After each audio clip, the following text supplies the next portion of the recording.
Happy national crayon day. जी हाँ, 31 मार्च को नेशनल क्रेयॉन डे यानी मोम के रंगों का दिवस मनाया जाता है।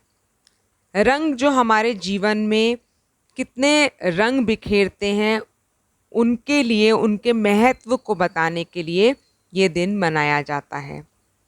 मोम एक सर्व प्राकृतिक पदार्थ है जिसका उपयोग मोमबत्तियाँ या सौंदर्य प्रसाधन के रंगों में किया जाता है। किसी भी प्रकार के मोम के रंग हमको किस प्रकार सस्ते में दुकान में उपलब्ध हो जाते हैं। नीला, पीला, हरा, लाल, गुलाबी, हर बच्चा इसका प्रयोग अपने क्राफ्ट में या कला की पुस्तिका में करता है। 1903 में बिन्नी स्मिथ नाम के व्यक्ति ने इन रंगों को बनाया था, मोम के रंगों को बनाया था। यह मोम के रंग सभी के प्रिय हैं। स्कूलों के बस्तों में कब हमारे शामिल हो गए हमें पता ही नहीं चला। रंगों की दुनिया भी अजीब है। बच्चों को जब हम रंगों का ज्ञान कराते हैं तो इन्हीं मोम के सस्ते रंगों का प्रयोग हम कक्षा में करते हैं। चाहे यातायात के नियम हो, आकाश, पेड़, धरती, पानी या सूरज का रंग हो, हम इन्हीं मोम के रंगों का प्रयोग करते हैं। अब प्रश्न ये उठता है कि ये दिन हम क्यों मनाते हैं। जब भी कोई आविष्कार होता है तो हम ये जानते हैं कि वे किसी आवश्यकता के लिए होता है और हम सब सोचने को मजबूर हो जाते हैं कि इनकी खोज में कितनी जटिलता या सरलता रही होगी। किसी ने तो सोचा होगा कि हर रंग हर बच्चे तक पहुँचे, इसलिए ही इन रंगों का निर्माण किया गया।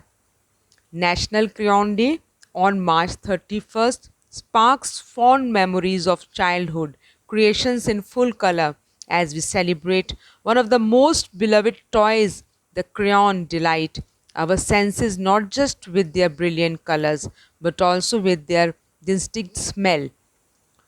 12 million crayons made daily and get ready for some artistic expression and nostalgia.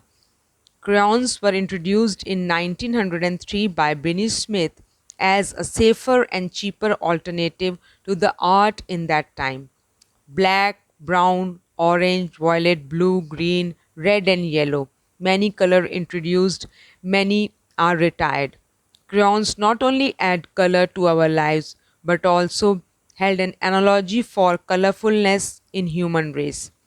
An American author once said, "We could learn a lot from crayons. Some are sharp, some are pretty, some are dull, while others are bright. Some have weird names, but they all are in one together in the same box." जी हाँ, बिल्कुल सच। एक American लेखक ने कहा था कि हम इन रंगों से बहुत कुछ सीख सकते हैं। कुछ नुकीले होते हैं, कुछ सुंदर होते हैं, कुछ बेजान से होते हैं, कुछ बहुत रोशनी लिए होते हैं, कुछ का नाम अजीब होता है, पर वो सब एक साथ डिब्बे में रहना सीखते हैं।